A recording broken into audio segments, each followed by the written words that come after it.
Now for our What in the World segment. Let's start with a pop quiz. What do a possible price increase for McDonald's hamburgers, a ban on onion exports from India, and the Egyptian and Tunisian revolutions all have in common? They're all effects of what may well prove to be the biggest influencer of global events in 2011, the spike in the price of food. Remember that food prices were one of the sparks that lit the fire of protest in North Africa. But if you think it's only affecting emerging or third world countries, think again. If it hasn't already, it's about to affect you. If you are a fast food fan, yes, McDonald's has said it's considering raising its prices to keep up with rising food costs. You need coffee to perk you up? The price of those beans has risen by more than 100% in a year. You like to have a sandwich at lunch? The wheat for that bread is up 60% in the past 12 months.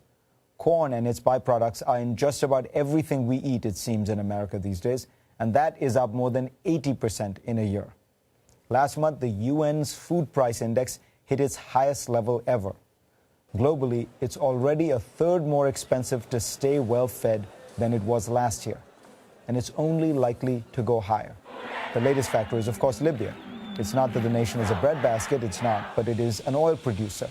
And now that's why this week we saw gas prices higher than we've seen any February in more than 2 decades.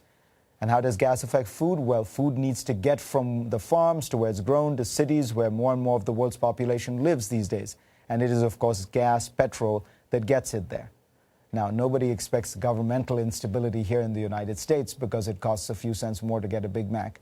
But if you live in a place like Egypt, where 4 out of 10 citizens are said to live on less than $2 a day, almost half of that income, those $2, is spent on food.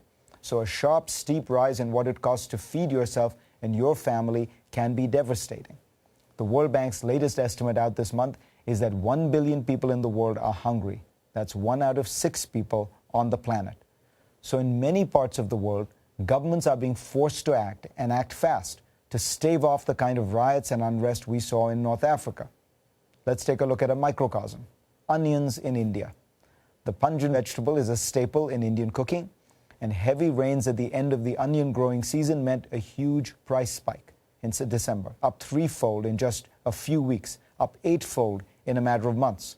So that same month, India banned the export of onions and cut all taxes on the import of onions. Why did politicians act so quickly? Probably because they remember history. Onions have always played a big role in Indian elections as a kind of bellwether of the price and food inflation. Indira Gandhi came to power in 1980 on a platform based partly on the price of onions. So this week, tens of thousands gathered in the streets of Delhi to protest against food prices. In China, prices for staples like rice, cooking oil, and vegetables have reportedly doubled in recent months in some of the big cities. China has instituted food subsidies for the poor to keep people happy. But in a country whose population tops 1 billion, that's a lot of people to keep happy, and it costs a lot of money. As every government in the world watches the effects of rising food prices in the Middle East, they are all beginning to take strong measures. But these measures are mostly anti-growth. Food subsidies, fuel subsidies, rises in interest rates, blockages on exports.